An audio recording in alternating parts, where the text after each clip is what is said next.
ओम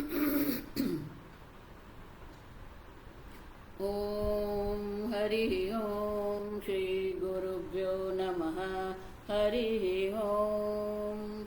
ओम भद्रं कर्णेभिः शृणुयाम देवाः, भद्रं पश्येमाक्षभिर्यजत्राः, स्थिरैरङ्गैः स्तुष्टुवागुंसस्तनूभिः व्यशेम देवहितं यदायुः। स्वस्ति न इन्द्रो वृद्धश्रवाः, स्वस्ति नः पूषा विश्ववेदाः, स्वस्ति नस्तार्क्ष्यो अरिष्टनेमिः, स्वस्ति नो बृहस्पतिर्दधातु। ओम शांति शांति शांतिः।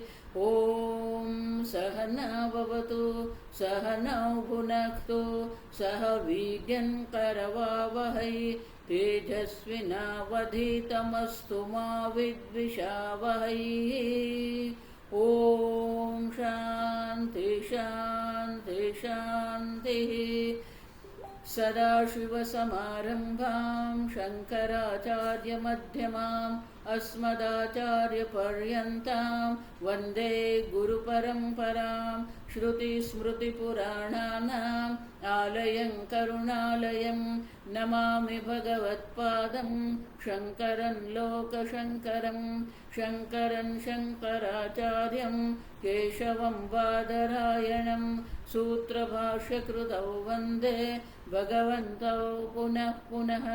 ईश्वरो गुरुरात्मेति मूर्तिभेदविभागिने, व्योमवद्व्याप्तदेहाय दक्षिणामूर्तये नमः। निधये सर्वविद्यानां विशजे भवरोगिणां, गुरवे सर्वलोकानां दक्षिणामूर्तये नमः। ओम नमः प्रणवार्थाय शुद्धज्ञानैकमूर्तये, निर्मलाय प्रशान्ताय दक्षिणामूर्तये नमः। प्रज्ञानांशुप्रदानैः स्थिरचरनिकरव्यापिभिर्व्याप्य लोकान्, भुक्त्वा भोगान् सविष्टान् पुनरपि धिषणोद्भासितान् कामजन्यान्, पीत्वा सर्वान् विशेषान् स्वपिति मधुरभुं मायया भोजयन्नः। मायासङ्ख्यातुरीयं परममृतमजं ब्रह्म यत्तन्नतोऽस्मि। यो विश्वात्मा विदिजविषयान् प्राश्य भोगान् सविष्टान्, पश्चाच्चान्यान् स्वमतिविभवान् ज्योतिषा स्वेन सूक्ष्मान्, सर्वानेतान् पुनरपि शनैः स्वात्मनि स्थापयित्वा, हित्वा सर्वान् विशेषान् विगतगुणगणः पात्वसौ न स्तुरीयः।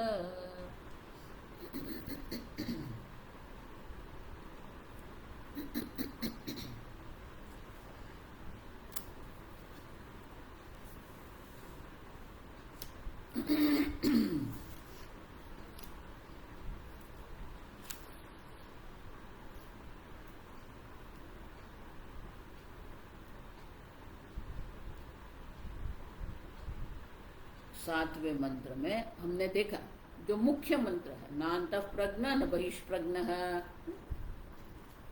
तो ये आत्मा जो है न अंतः प्रज्ञ है, मानी न स्वप्न अवस्था अभिमानी है, न जागृत अवस्था अभिमानी है। अवस्था के साक्षी आप है, लेकिन अवस्था आपकी नहीं है। आप नहीं जाग रहे, मन जाग रहा है, मन स्वप्न देख रहा है, मन सो जाता है। लेकिन मन का अपने ऊपर अध्यारोप करके हम कहते हैं मैं सो गया, मैं जागता हूं, मैं स्वप्न देखता हूं। अब देखो, तो ये जो आत्मा है नान्तः प्रज्ञ न बहिष्प्रज्ञ, तो वो आत्मा को हमें जानना है। लेकिन जितने भी हमारे पास प्रमाण है, वो प्रमाण से हम आत्मा को नहीं जान सकते। अदृष्ट अव्यवहार्यम अग्राह्यम अलक्षणम अचिंत्यम, किसी भी प्रमाण से, हमारे पास जो उपलब्ध प्रमाण है, किसी भी प्रमाण से, ज्ञानेन्द्रिय, कर्मेंद्रिय, शब्द प्रमाण, मन, अब अचिंत्य। तो बोले तो फिर हम जानेंगे ही कैसे? हमारे पास जो प्रमाण है वो प्रमाण की प्रवृत्ति से अगर हम आत्म तत्व को नहीं जान सकते हैं तो कैसे जानेंगे? एक ही उपाय है, एकात्म प्रत्यय सारम। अब देखो, स आत्मा स विज्ञेय, वो आत्मा को हम चौथा मानते हैं। क्यों? तीन अवस्था की दृष्टि से वो आत्मा को हम चौथा कहते हैं, चतुर्थम। लेकिन वो चतुर्थ नहीं, वो पूर्ण है। आप देखो, और इसीलिए ये जो परिपूर्ण चैतन्य स्वरूप आत्मा जो है सविज्ञेय है, इस प्रकार से ही जो जानने योग्य है। तो ये 7 मंत्र में श्रुति माता ने हमें उपदेश करके ये उपदेश कर दिया कि आप शिव शांतम शिवम अद्वैतम, आप शांत है, सर्व किसी भी प्रपंच आप में है ही नहीं। न जागृत अवस्था है, न जागृत जगत है, न स्वप्न जगत है, न कारण जगत आप में है। प्रपंच उपशमः, अब देख, शांतम शिवम परमानंद स्वरूप है, अद्वैतम एक अद्वितीय है। तो इस प्रकार से श्रुति माता ने आपके स्वरूप का आपको ज्ञान दे दिया। आप सुनो,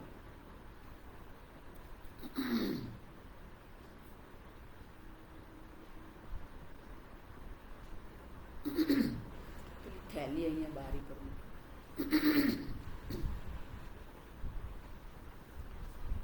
तो ये आत्मा तत्व जो है, आत्मा तत्व का ज्ञान हमें श्रुति माता देती है। वो श्रुति माता के द्वारा जो ज्ञान दिया गया है वो ज्ञान हमें होना चाहिए, क्योंकि आप स्वयं है।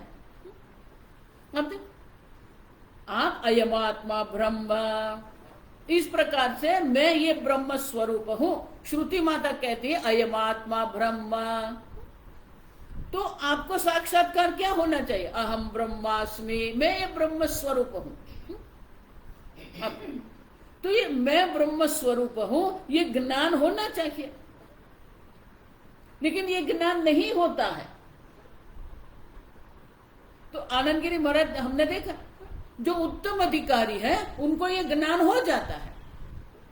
लेकिन जो मंद मध्यम अधिकारी जो है, पूज्य स्वामी जी बहुत सुंदर कहते थे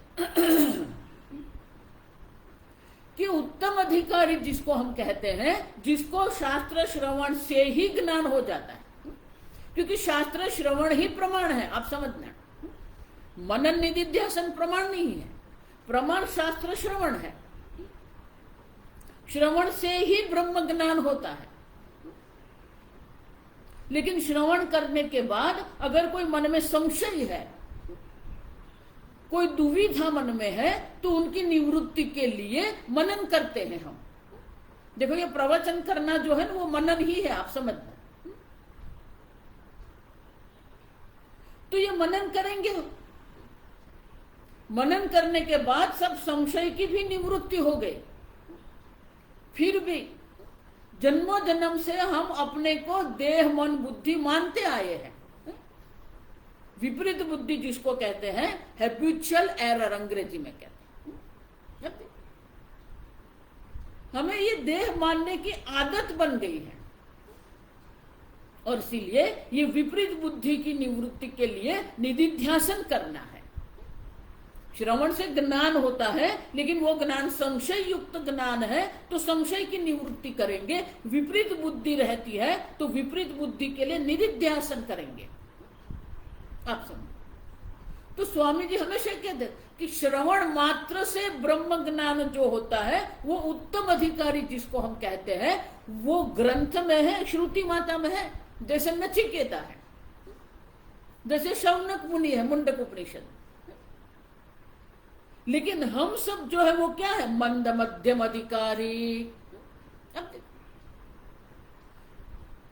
इसीलिए भगवान गीता में भी अनेक स्थान पर ये अधिकारी का गुण दर्शाते रहते हैं।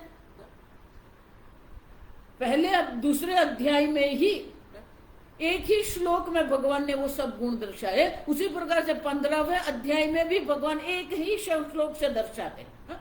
निर्माण मोहाजित संग दोष अध्यात्म नित्य विनिवृत्त कामा द्वंद्व विमुक्त सुख दुख संज्ञैः अब गच्छन्ति अमूढ़ाः पदम अव्ययम तत। अर्जुन ने भी भगवान को कह दिया नष्टो मोह स्मृति लब्ध्वा तत्प्रसादत मया अच्युत।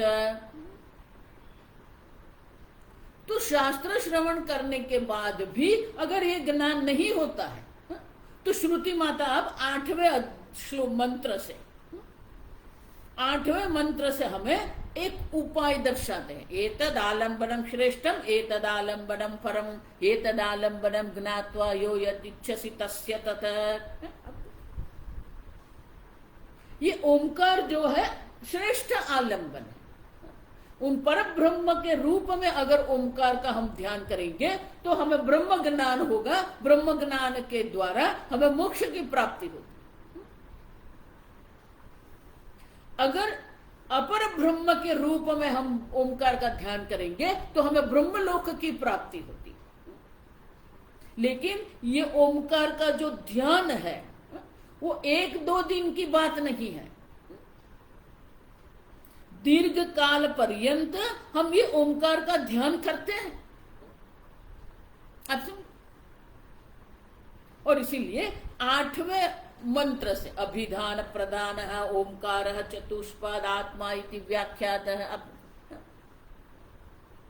तो अब ये ओमकार जो है अभिधान प्रधान अभिधेय प्रधान है। आगे जो कहा वो अभिधान की प्रधानता से मंत्र दर्शाया है। अब जो कहेंगे वो अभिधेय की प्रधानता से हमें दर्शाते हैं। ओमकार जो है आत्मा चतुष्पाद है, उसी प्रकार से ओमकार भी चतुष्पाद है। तो इसलिए सोयम आत्मा अध्यक्षरम ओमकार अधिमात्रम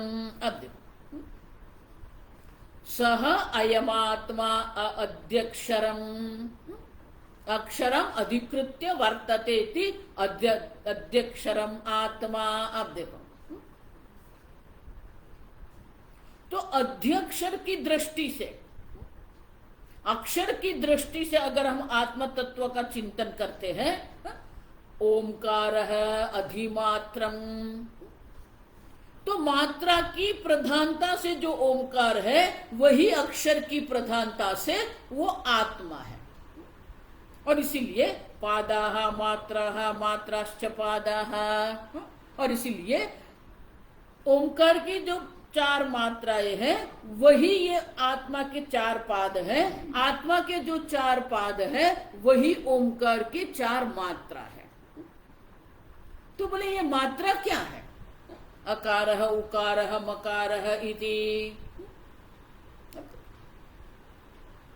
ये 3 मात्रा है। अकार मात्रा है, उकार मात्रा है, मकार मात्रा है। ये आत्मा की 3 मात्रा यहां 8वें मंत्र में दर्शाते हैं। अब क्या कहा? पादाः मात्राः मात्राः पादाः च। तो प्रथम पाद जो है वही प्रथम मात्रा है। तो प्रथम पाद और प्रथम मात्रा का एकत्व 9वें मंत्र में हमें दर्शाते हैं। जागृत स्थान वैश्वानर अकार।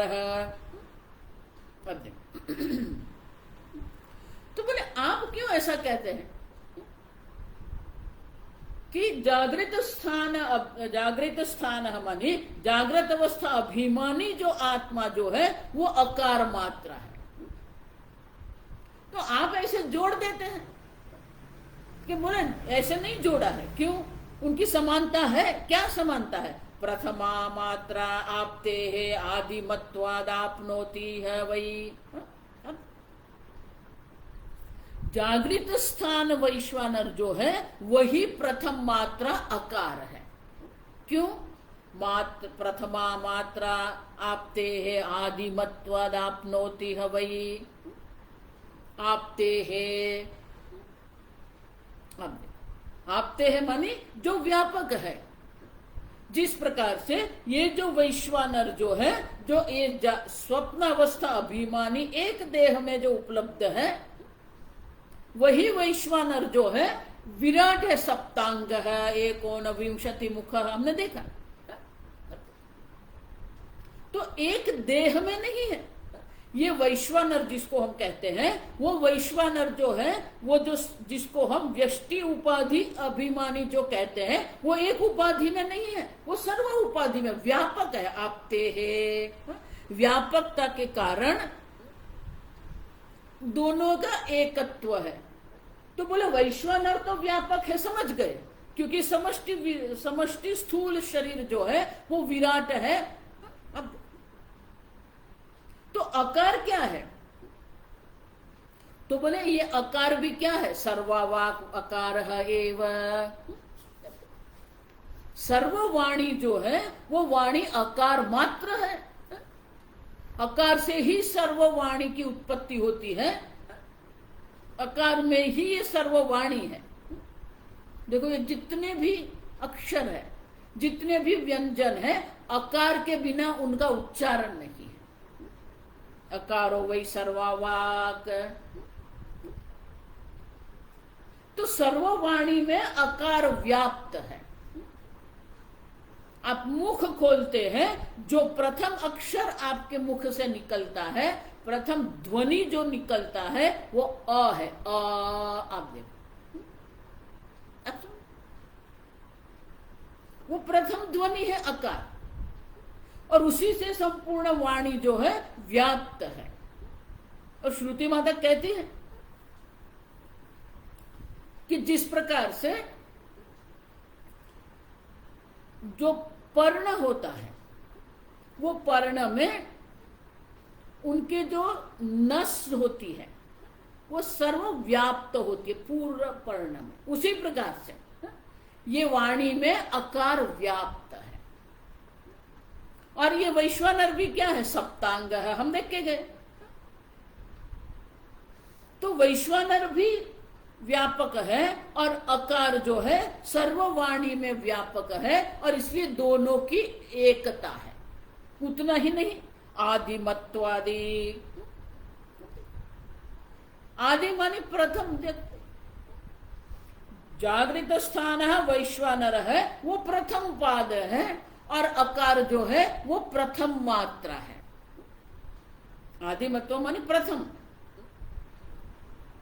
तो दोनों प्रथम है, दोनों प्रथम है और दोनों व्यापक है, और इसीलिए जागृत स्थान वैश्वानर और अकार मात्रा जो है एक ही है। पादाह मात्राह मात्राह पादा। जागृत स्थान प्रथम पाद है, वही अकार मात्रा है। जो अकार मात्रा है वही जागृत स्थान वैश्वानर है। दोनों का ऐक्य है। तो इनका अर्थ क्या हुआ? अकार मात्रा की प्रधानता से जब हम आत्मा का ध्यान करते हैं, अब तो ये ध्यान है। ध्यान मानस कर्म है। देखो इतनी बात भी आपके मन में स्पष्ट अगर हो जाए कि हम 3 प्रकार के कर्म करते हैं। हमारे साधन के आधार पर 3 प्रकार के कर्म हैं। जो काया से कर्म करते हैं उसे कायिक कर्म कहते हैं। मैं बोल रही हूं तो ये वक्ता जो है तो वो वाचिक कर्म है, और मानस कर्म है। कायिक कर्म, वाचिक कर्म, मानस कर्म। अब ध्यान जो है वो क्या है? मानस व्यापार है, सगुण ब्रह्म मानस व्यापार है। ये मानस व्यापार है, लेकिन वो मन का जो व्यापार, उनका विषय क्या है? सगुण ब्रह्म विषय मानस व्यापार है। तो ध्यान तो मानस कर्म है। हम आगे देख के गए। अविद्या है, अविद्या के कारण अपने स्वरूप का ज्ञान नहीं है, और इसलिए हम जो नहीं है वो अपने आप को हमने मान के रखा है। हम देख के गए, अविद्या मानी अग्रहण है, अग्रहण के कारण क्या हो गया, अन्यथा ग्रहण हो गया। मैं जागृत अवस्था अभिमानी हूं, मैं स्वप्न अवस्था अभिमानी। आप देखो, तो अविद्या के कारण अपने स्वरूप का ग्रहण नहीं है, वो अग्रहण है, अग्रहण है, और हम स्वभान है। आप देखो, स्वामी जी इसको कहते हैं सेल्फ अवेयर बीइंग। स्वभानता हमारे अंदर है, और इसीलिए हम क्या करेंगे, अपने स्वरूप का ज्ञान नहीं है, तो जो हम नहीं है उसको हमने अपने ऊपर अध्यारोप करके रखा है। मैं देह हूं, मैं मन हूं, मैं इंद्रिय हूं, मैं बुद्धि हूं, अब मैं सुखी हूं, मैं दुखी हूं। लेकिन ये जितने भी अध्यारोप अपने ऊपर करके हमने रखे हैं, वो अध्यारोप है, और कोई नहीं। हम ही उनका विरोध करते हैं, क्योंकि वो हमारा स्वरूप नहीं है। स्वरूप का कभी भी विरोध नहीं होता है, स्वरूप का कभी भी अस्वीकार नहीं होता है। अग्नि कभी भी ऐसा नहीं कहेगा ये उष्णता से मैं थक गया हूं। जल शीतलता, जो जल का स्वभाव है, तो जल कभी कहेगा नहीं ये शीतल सा से मैं थक गया हूं, नहीं। तो आप तो जो है वो सत स्वरूप है, चित स्वरूप है, आनंद स्वरूप है। लेकिन उससे बिल्कुल विपरीत आपने अपने बारे में अभिप्राय बना के रखा है, मैं मर्त्य हूं, मैं अज्ञानी हूं, मैं दुखी हूं। आप तो अपने बारे में अविद्या अग्रहण के कारण अन्यथा ग्रहण हमारी बुद्धि में हो गया है। मैं मर्त्य हूं, मैं दुखी हूं, मैं अज्ञानी हूं।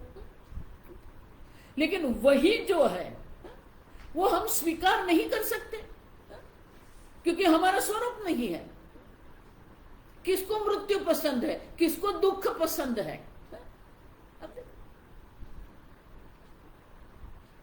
किसी को भी ये कुछ स्वीकार्य है ही नहीं।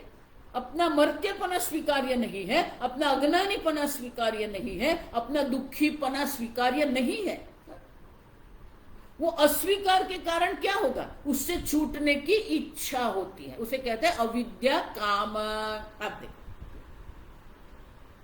तो अविद्या के कारण काम है, इच्छा है, क्योंकि अन्यथा ग्रहण है।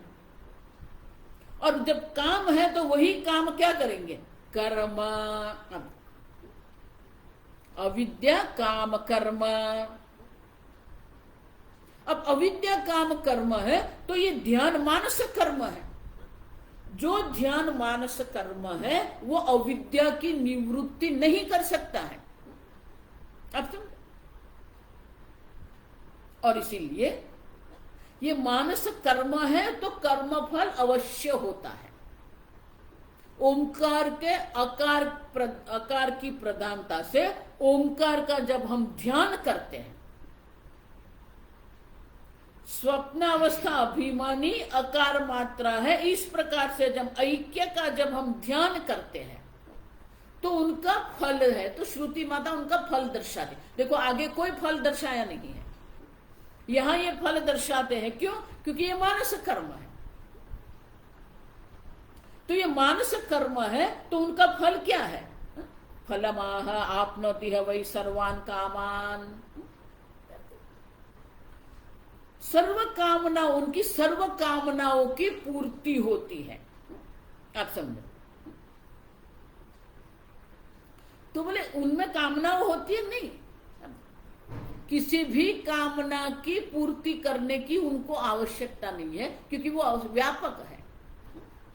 उतना ही नहीं, प्रथमश्च भवति महताम,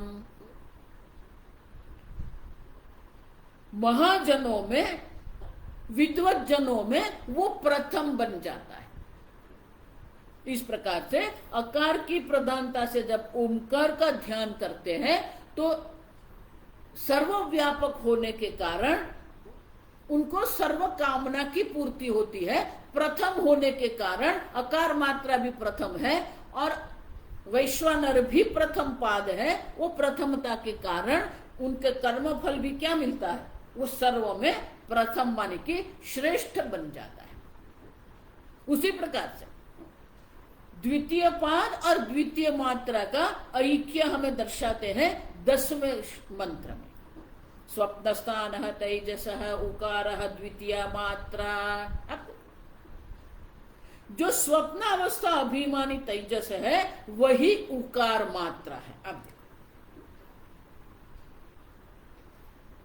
तो वो उकार मात्रा है। तो बोले ये कैसे संभव है, ये दोनों को कैसे जोड़ दिया आपने? तो बोले उनमें सामान्यता है। क्या सामान्य है? उत्कर्षाद उभयत्वाद। उत्कर्ष जागृत अवस्था स्थूल प्रपंच है, उससे उत्कर्ष ये सूक्ष्म प्रपंच है। जागृत अवस्था अभिमानी स्थूल भूख है, ये स्वप्न अवस्था अभिमानी जो है प्रविविक्त भूख सूक्ष्म भूख है। अब तो स्थूल से सूक्ष्म का उत्कर्ष है। अब देखो, वो उत्कर्ष होने के कारण ही तो उनका उत्कर्ष है, स्थूल से सूक्ष्म तक का उत्कर्ष हुआ, उनका श्रेष्ठता हुई। उसी प्रकार से अकार से उकार की श्रेष्ठता है, उत्कर्षता है। उतना ही नहीं, उभयत्वाद। उभयत्वाद माने कि मध्य में है, दोनों के मध्य में है, मध्यवर्ती है। अकार और मकार के मध्य में उकार है। उसी प्रकार से जागृत अवस्था अभिमानी और सुषुप्ति अवस्था अभिमानी के मध्य में ये स्वप्न अवस्था अभिमानी है। स्वप्न अवस्था नहीं, स्वप्न अवस्था अभिमानी। अब और इसीलिए ये दोनों सामान्य, ये समानता है और समानता के कारण ही ये स्वप्न अवस्था अभिमानी तेजस जो है वही उकार मात्रा है। इस प्रकार से उकार मात्रा की प्रधानता से जब ओमकार का ध्यान किया जाता है तो वो ध्यान मानस कर्म होने से उपासक को, जब ये उपासक एकत्व का उनको ज्ञान हो जाता है,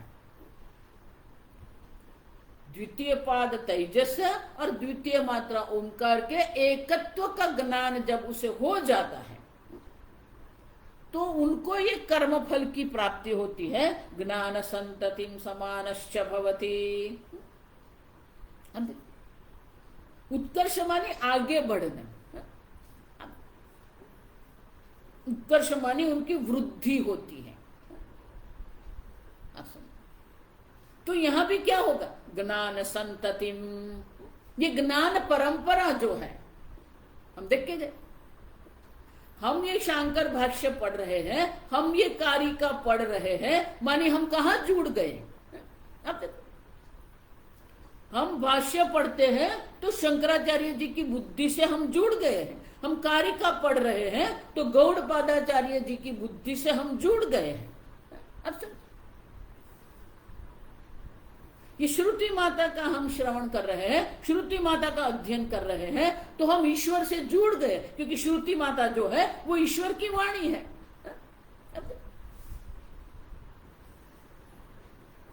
तो ये ज्ञान संतति है, आप समझो। और वो ज्ञान संतति का उत्कर्ष होता है, माने कि उनकी ज्ञान संतति जो है सतत वृद्धि होती रहती है, माने कि उनका कभी भी क्षय नहीं होता है।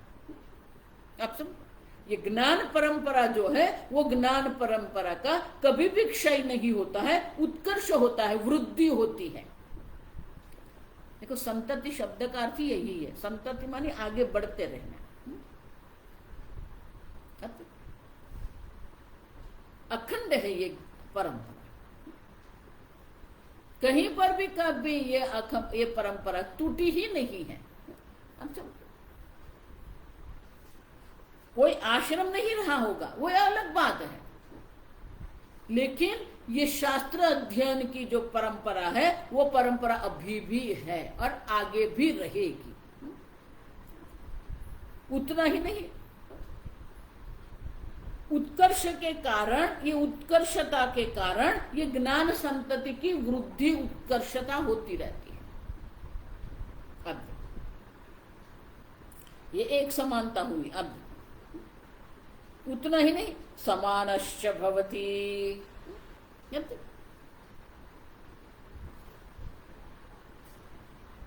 उकार मात्रा और तेजस की समानता होने के कारण ये भी समान बन जाता है।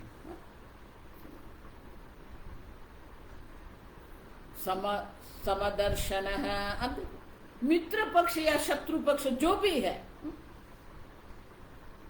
समान तुल्य है। शत्रु पक्षाणाम अपि अद्वेष्य भवति। कोई अगर उनके साथ शत्रुता करते हैं तो उनके प्रति उनके मन में कोई द्वेष नहीं है। जिस प्रकार से हम मित्र के साथ व्यवहार करते हैं, जितनी मित्रता के साथ प्रेम पूर्वक व्यवहार करते हैं, उतना ही प्रेम पूर्वक वो शत्रु के साथ व्यवहार करेगा। उनके मन में शत्रु के प्रति, देखो उनकी दृष्टि से कोई शत्रु नहीं है, उनकी दृष्टि से सर्वब्रह्म मात्र है।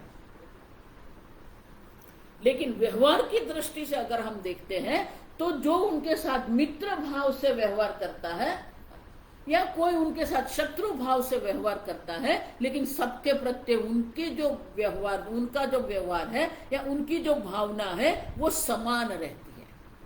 अब उतना ही नहीं, न स्य अब्रह्मविद कुले भवति एवं वेद है। इस प्रकार से जो जानता है उनके कुल में कोई अब्रह्मविद नहीं होता है। दो प्रकार के कुल होते हैं, दो प्रकार की संतति होती है। आप समझो, एक बिंदु परंपरा है, दूसरी श्रुति परंपरा है।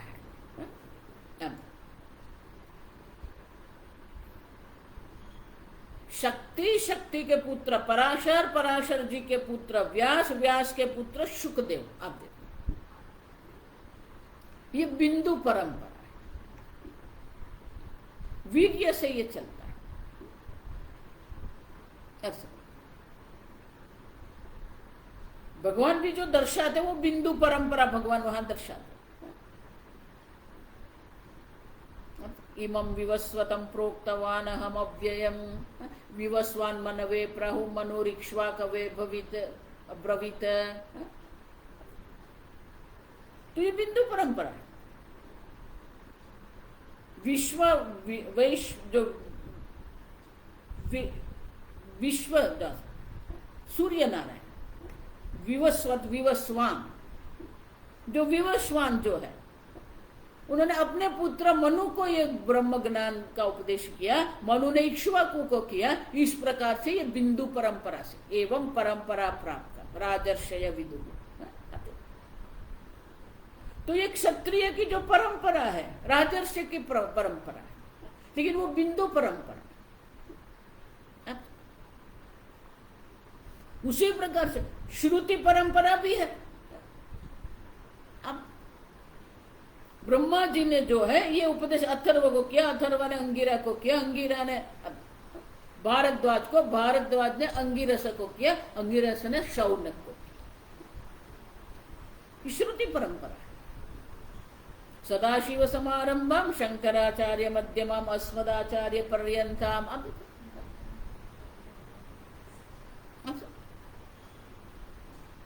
तो जब यह कहते हैं ना कुले, तो गुरुकुल की दृष्टि से भी देखेंगे, श्रुति परंपरा से भी उनके परंपरा में कोई अज्ञानी अब्रह्मवित नहीं होगा।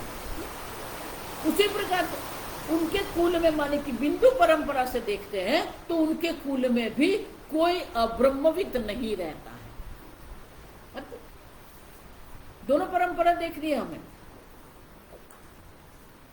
और इसीलिए ये द्वितीय पाद जो है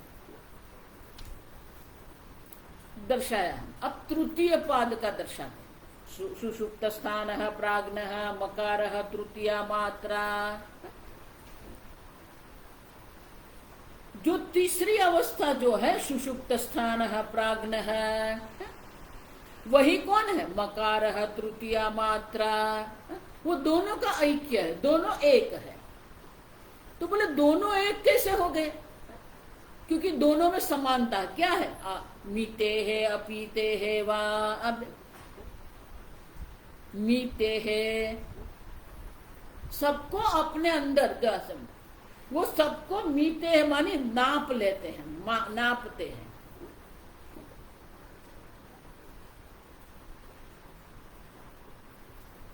पात्र में जब हम धान भरते हैं तो उनको नापते हैं हम। उसी प्रकार से ये सुषुप्ति अवस्था है जिसमें ये सब समाहित हो जाता है, एक नाप में माप हो जाता है। और अपीते है, सब जो स्वप्नावस्था जागृत अवस्था जो है वो वो तेजस और वैश्वानर जो है वो सुषुप्ति में ही शांत हो जाते हैं, सुषुप्ति से ही वो उत्पन्न होते हैं। तो उत्पत्ति प्रलय भी अपीते है मानी उत्पत्ति प्रलय भी ये सुषुप्ति से, सुषुप्ति अवस्था अभिमानी प्राज्ञ से ही वैश्वानर और तेजस की उत्पत्ति है और दोनों उसी में समाहित हो जाते हैं। और इसीलिए ये समानता है। मकार जो है, मकार जब शांत होता है उसी से अकार की उत्पत्ति होती है। और इसलिए कहते हैं ये समानता है।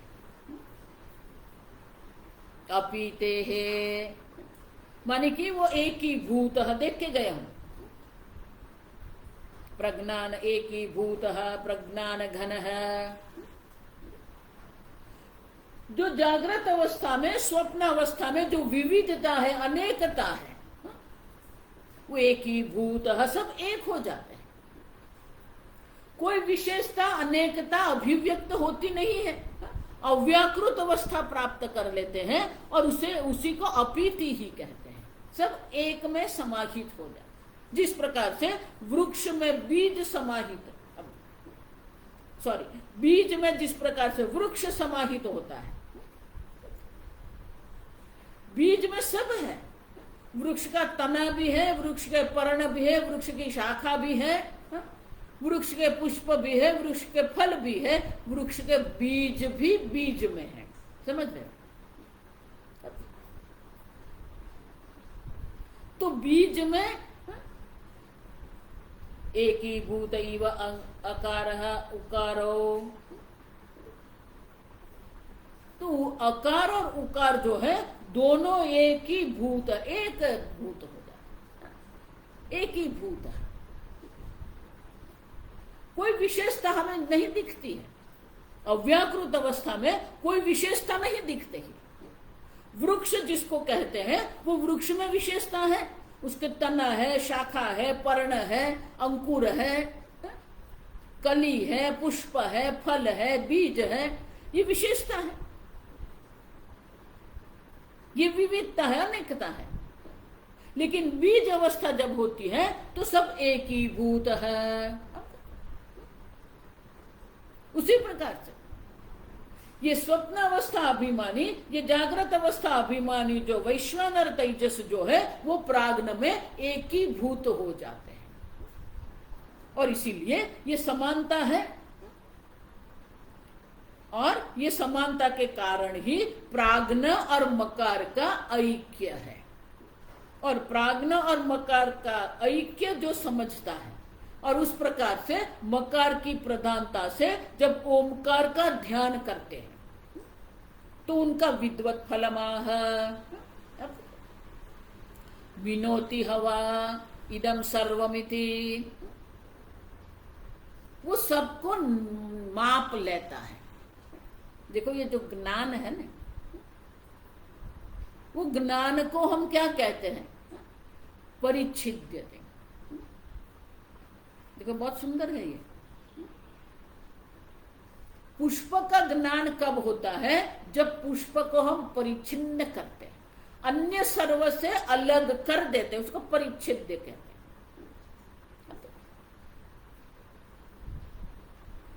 उसी प्रकार से जो ये ऐक्य को जानता है विनोति हवा इदम सर्वम जगदाथा याथात्म्यम जानाति इत्यर्थः। वो ये जगत को माप लेता है, माने कि ये जगत के स्वरूप का ज्ञान उससे होता है, जगत का याथात्म्य जो है वो समझ लेता है। उतना ही नहीं, सर्वम अपीतिश्च भवति। जिस प्रकार से प्राज्ञ जो है वो कारण प्रपंच है, उसी प्रकार से कारण प्रपंच का जो ध्यान करता है वो क्या है? अपीतिश्च जगत कारणात्मा भवति इत्यर्थः। तो वो संपूर्ण जगत का कारण बन जाता है। तो इस प्रकार से तीन पाद की तीन मात्रा से ऐक्य का जब हम ध्यान ओमकार की प्रधानता से, अभिधेय की प्रधानता से जब हम ध्यान करते हैं तो ये फल हमें प्राप्त होता है। तो क्या ये फल हमारा लक्ष्य है? अत्र अवांतर फल वचनम प्रधान साधन स्तुत्यर्थम, ये अवांतर फल है। आप सब अंग्रेज को बाय प्रोडक्ट कहते हैं, मुख्य नहीं है, ये गौण है। मुख्य तो क्या है? हमें ब्रह्म ज्ञान प्राप्त करना है। अयमात्मा ब्रह्म अहम ब्रह्मास्मि, ये ब्रह्म ज्ञान हमें प्राप्त करना है। लेकिन ये ब्रह्म ज्ञान प्राप्त करने के लिए अगर हमारी बुद्धि में किसी भी प्रकार से प्रतिबंधक है तो वो प्रतिबंधक की निवृत्ति के लिए ये तीन प्रकार से ध्यान किया जाता है। जब ये ध्यान करते हैं तो कर्म होने के कारण वो कर्मफल उत्पन्न होते हैं, लेकिन ये कर्मफल के लिए हम ध्यान नहीं करते हैं। अच्छा, और इसलिए शंकराचार्य जी कहते हैं कि प्रधान साधन स्तुत्यतम, जो मुख्य साधन जो है, जो ब्रह्म ज्ञान है, उनकी स्तुति के लिए ही ये अवांतर फल दर्शाते हैं। देखो संपूर्ण योग शास्त्र में भी वही है। पातंजल सूत्र जब हम देखते हैं तो विभूति पाद में अनेक प्रकार की विभूतियां दर्शाई है, लेकिन वो विभूतियां जहां दर्शाई है वहां ही अंत में कहते हैं, मुनि पतंजलि कहते हैं कि ये सब जो विभूति है वो हमारे सविकल्प समाधि, निर्विकल्प समाधि के लिए विघ्न स्वरूप है। उसी प्रकार से ये अकार की प्रधानता से ओमकार का ध्यान करे या उकार की प्रधानता से ओमकार का ध्यान करे या मकार की प्रधानता से जब ओमकार का हम ध्यान करते हैं तो ये फल हमें प्राप्त होते हैं। लेकिन ये अवांतर फल है, गौण है, उनकी कोई प्रधानता नहीं है। आप समझो, ये मुख्य फल नहीं है। आप तो बोले तो मुख्य फल क्या है? अब देखो, तो इस प्रकार से ये तीन मंत्रों के द्वारा हमें दर्शाया कि ये जो है इस प्रकार से हम ये प्राप्त करते हैं। अवांतर फल दर्शाए। अब अवांतर फल दर्शाने के बाद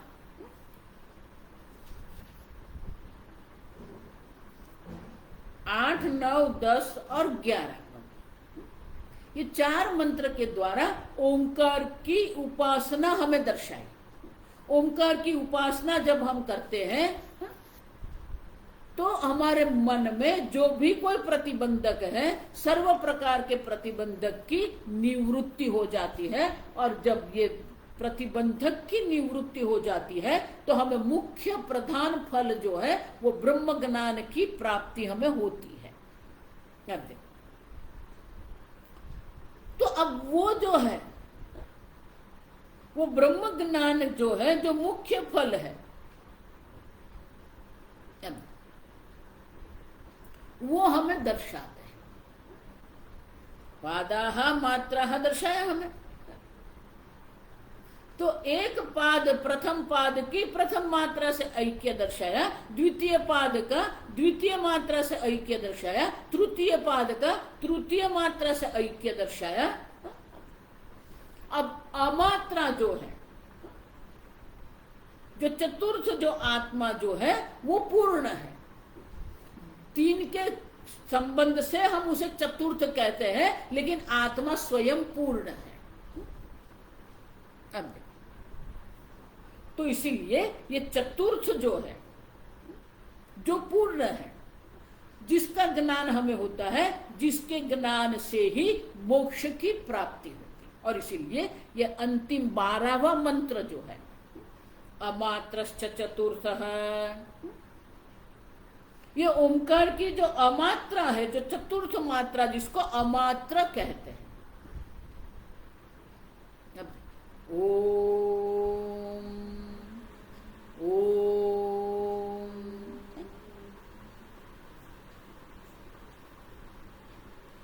तो ओम बोल रहे हैं, दूसरे ओम के पहले अमात्रा होती, मानी कि वहां कोई उच्चारण नहीं है, अमात्रा है, मात्रा का अभाव है। मात्रा न विद्यते अस्ति इति अमात्र है। अब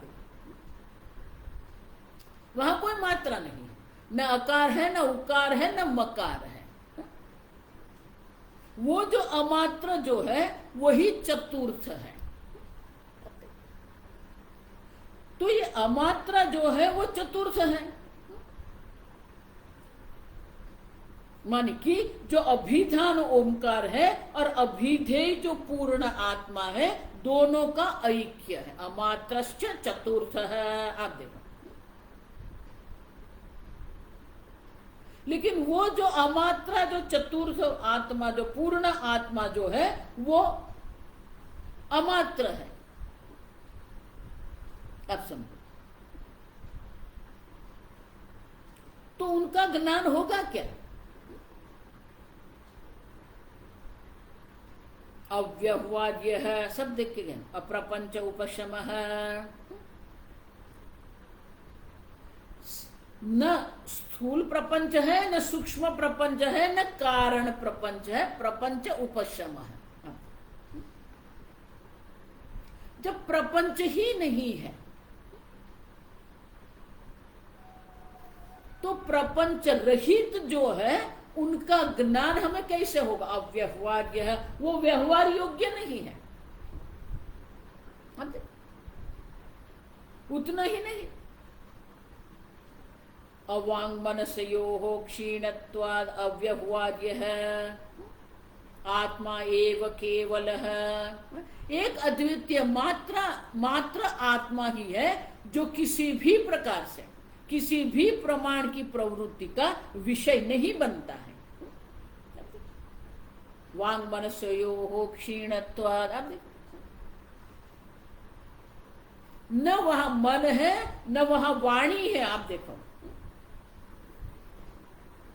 और इसीलिए वाणी और मन वहां शांत हो जाते हैं, और इसलिए अव्यवहार्य है, कोई व्यवहार की संभावना ही नहीं है।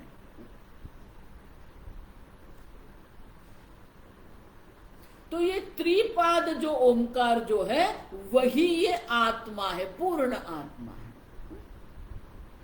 अव्यवहार्य है, प्रपंच उपशम है। ये तीन अवस्था का, ये तीन प्रकार से जब ध्यान करते हैं हम, देखो ये दीर्घ काल पर्यंत करने का है, एक दिन का बात नहीं है। पहले अकार की प्रधानता से ओंकार का ध्यान होता है, फिर उकार की प्रधानता से ओंकार का ध्यान होता है, फिर मकार की प्रधानता से ओंकार का ध्यान करते हैं। वो ध्यान से, देखो गीता में भगवान कहते हैं कि ये ध्यान क्यों कर रहे हैं? आत्मशुद्ध, ये अंतकरण की शुद्धि के लिए। अंतकरण में जो भी प्रतिबंधक है जिसके कारण हमें ये ब्रह्म ज्ञान नहीं होता है, वो प्रतिबंधक की मलिनता की निवृत्ति के लिए है। तो इस प्रकार से जब ओंकार का ध्यान होता है तो ये ऐक्य का ध्यान करते ही सर्व प्रतिबंधक की निवृत्ति हो जाती है, और जो शेष रहता है वो क्या है? चतुर्थ आत्मा अमात्र ओंकार है। लेकिन वो व्यवहार्य भी नहीं है और अन्य प्रमाण से भी वो प्राप्त नहीं है। वो कौन है? शिव अद्वैत एवं ओंकार आत्मा एव।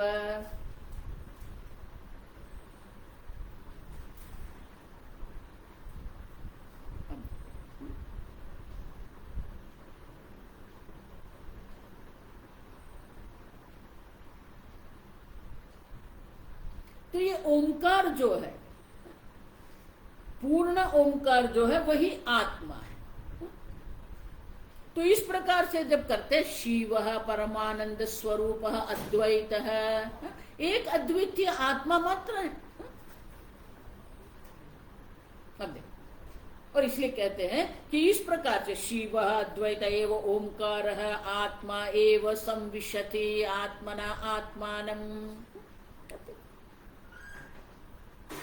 आत्मा ना अपनी बुद्धि से ही, अपनी बुद्धि में ही उनको अपने आत्मा के स्वरूप का ज्ञान हो जाता है।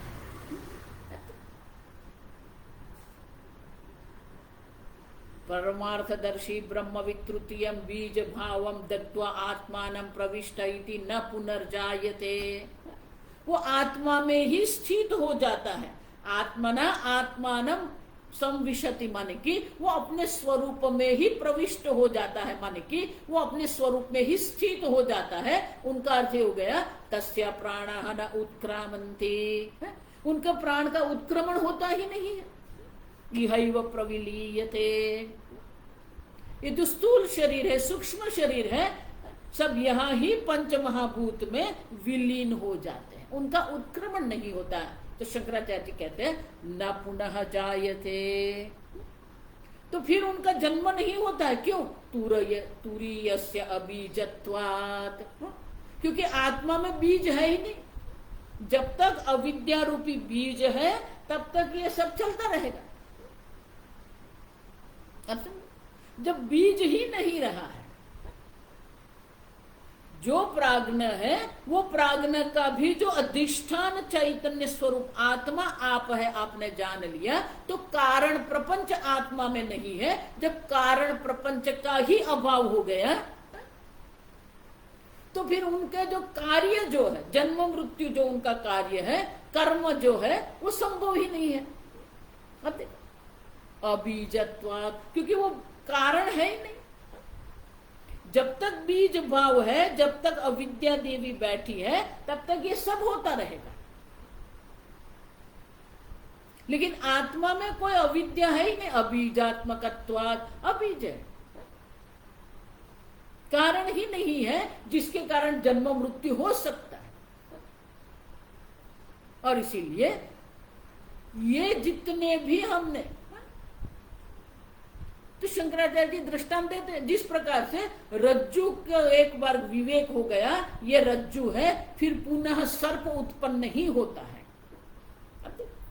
उसी प्रकार से एक बार आपने एक अद्वितीय ब्रह्म स्वरूप आत्मा को जान लिया, फिर अविद्या की किसी भी प्रकार से संभावना नहीं है। इसलिए स्वामी जी बहुत सुंदर कहते हैं, एक बार अज्ञान की निवृत्ति हो गई, वो हो गई, अज्ञान पुनः आता नहीं है। अज्ञान की एक बार निवृत्ति हो जाती है, पुनः अज्ञान आ नहीं सकता है। और एक बार ज्ञान हो गया, फिर वो ज्ञान कभी जाता नहीं। Ignorance goes forever. Knowledge takes place, it stays forever. और इसीलिए श्रुति माता कहती है कि एक बार अपने स्वरूप में ही जो स्थित हो गया, आत्मना आत्मानं संविशति, फिर उनको न कोई गति है, न आगति है, न जन्म है, न मृत्यु है। और इसीलिए श्रुति माता कहती है कि इस प्रकार से अमात्र और आत्मा, जो पूर्ण आत्मा है, उनका ऐक्य का जिसको ज्ञान हो जाता है, वो ब्रह्म ज्ञान उनको होता है। वो ब्रह्म ज्ञान से उनको मोक्ष की प्राप्ति हो जाती है। बाकी फिर जो रहेगा वो प्रारब्ध रहेगा। बीज आप समझो, ये शरीर जो स्थूल शरीर सूक्ष्म शरीर जो है वो उत्पन्न हुए हैं, तो जब तक प्रारब्ध कर्म है तब तक ये सब रहते हैं, लेकिन कारण शरीर नहीं है। आप समझ रहे हैं? ज्ञानी वो है जिसके अंदर वो प्राज्ञ माने कि कारण शरीर नहीं रहा है, और इसीलिए दग्ध बीज वत शंकराचार्य जी कहते हैं बीज भावम दग्ध्वा आत्मानं प्रविष्ट है। जैसे मूंग के दाने होते हैं ना, आप उनको अगर एक बार सीख लेते हैं, रोस्टिंग कहते हैं उसको, तो वो भोजन के लिए शरीर की पुष्टि के लिए उपयोगी है। अब पचनाय, लेकिन उससे अंकुरित नहीं होते हैं वो। उसी प्रकार से यहां पर भी ये बीज भाव जो है वो दग्ध बीज भाव है। ज्ञानी का जो कारण शरीर है वो दग्ध बीज भाव समान है, इसलिए उससे नए शरीर अंकुरित नहीं होते हैं। मूंग दालें एक बार सीख गए, रोस्ट हो गए, फिर उससे नया मूंग का वृक्ष, मूंग का अंकुर उसी से निकलता नहीं। उसी प्रकार से ये ज्ञानाग्नि जो है, ज्ञान रूपी अग्नि से उनका बीज भाव जो है वो दग्ध हो गया है, और इसलिए नए जन्म की कोई संभावना नहीं है। और इसलिए श्रुति माता कहती है आत्मना आत्मानं संप्रविशति, वो अपने ही स्वरूप में प्रवेश कर जाता है, अपने ही स्वरूप में स्थित हो जाता है, फिर उनका जन्म की कोई संभावना नहीं, न पुनर्जायते। क्योंकि दग्ध बीज भाव होने के कारण उनको कभी भी कोई किसी भी प्रकार से जन्म की संभावना नहीं। और इसीलिए शंकराचार्य जी कहते हैं इस प्रकार से 8, 9, 10 और 11 मंत्र में जो मंद मध्यम अधिकारी जो है वो ओमकार की उपासना के द्वारा अपने अंतःकरण को शुद्ध करते हैं, अपने अंतःकरण को एकाग्र करते हैं, अपने अंतःकरण को सूक्ष्म बनाते हैं। जब तक आपका अंतःकरण सूक्ष्म एकाग्र शुद्ध नहीं होता है तब तक ब्रह्म ज्ञान की कोई संभावना नहीं है। और इसीलिए ये मंद मध्यम अधिकारी जो सन्यासी है इस प्रकार से मात्रा और पाद का ऐक्य का ध्यान करते हैं, वो ध्यान के द्वारा ही ये ध्यान का आलंबन लेके वो अपने स्वरूप में स्थित हो जाते हैं। और उसी प्रकार से ये एक बार स्थित हो गए, उनको ब्रह्म ज्ञान की प्राप्ति हो जाती है, तो उनका क्या होता है, मोक्ष प्राप्त हो जाता है। इस प्रकार से ये हो गया हमारा आगम प्रक्रम। आप समझ देखो, ये 12 मंत्र मैंने इसीलिए आपको फिर से अध्ययन करवाया क्योंकि ये 12 मंत्र के अर्थ को हमें स्मरण रखना है। अगर आप मंत्र कंठस्थ नहीं कर सकते हैं, लेकिन मंत्र में जो दर्शाया है वो अर्थ आपकी बुद्धि में स्पष्ट रहना चाहिए। जब ये मंत्र का अर्थ स्पष्ट आपकी बुद्धि में रहेंगे तो आगे के प्रकरण हम स्पष्ट रूप से समझ सकते हैं। आगम प्रकरण के द्वार बाद ये वैतथ्य प्रकरण, वितथ मानी कि जो जैसा नहीं है, तथा मानी जैसा है, वितथ मानी जैसा, जैसा वो दिखता है वैसा वो नहीं है, मानी कि वो मिथ्या है। प्रपंच उपशम हमने देखा, ये संपूर्ण प्रपंच जो है वो मिथ्या हो जाता है।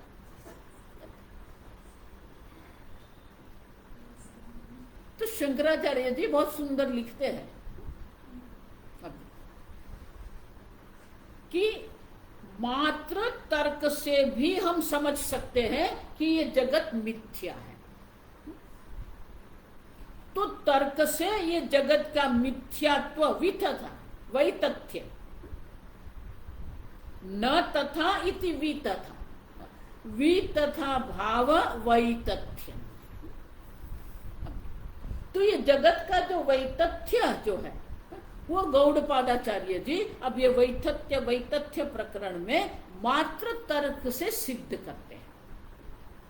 लेकिन जैसे मैंने कहा कि आगम प्रकरण आपको स्पष्ट होना चाहिए, ये 12 मंत्र आपको स्पष्ट होना चाहिए, तब ये वैतथ्य प्रकरण आपके लिए उपयोगी है। प्रपंच उपशमः, अब ये प्रपंच है ही नहीं। पहले आप उसको है कहते, फिर सुखी दुखी होते रहते हैं आप, लेकिन सही में ये प्रपंच है ही नहीं, वैतथ्य है ये।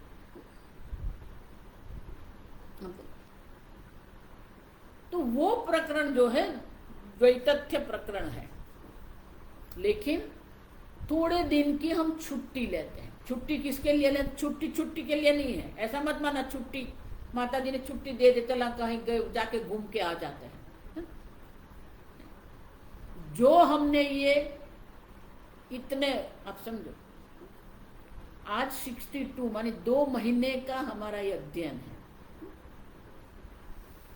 पुनः आप उनका अध्ययन करो, आपके मन में ये सब अर्थ स्पष्ट हो जाए। तो आपके मनन के लिए, निधिध्यासन के लिए हम ये छुट्टी रखते हैं। सही में छुट्टी नहीं है, उसको स्वाध्याय कहते हैं। आप स्वाध्याय करो, ये जो अर्थ हमें दर्शाए हैं वो आपके मन में स्पष्ट कर दो। थोड़े दिन के बाद हम वैतथ्य प्रकरण का आरंभ करेंगे। ओम असतो मा सद्गमय तमसो मा ज्योतिर्गमय मृत्योर्मा अमृतंगमय। ओम पूर्णमदः पूर्णमिदं पूर्णात् पूर्णमुदच्यते पूर्णस्य पूर्णमादाय पूर्णमेवावशिष्यते। ओम शांति शांति शांति। हरि ओम। श्री गुरुभ्यो नमः। हरि ओम।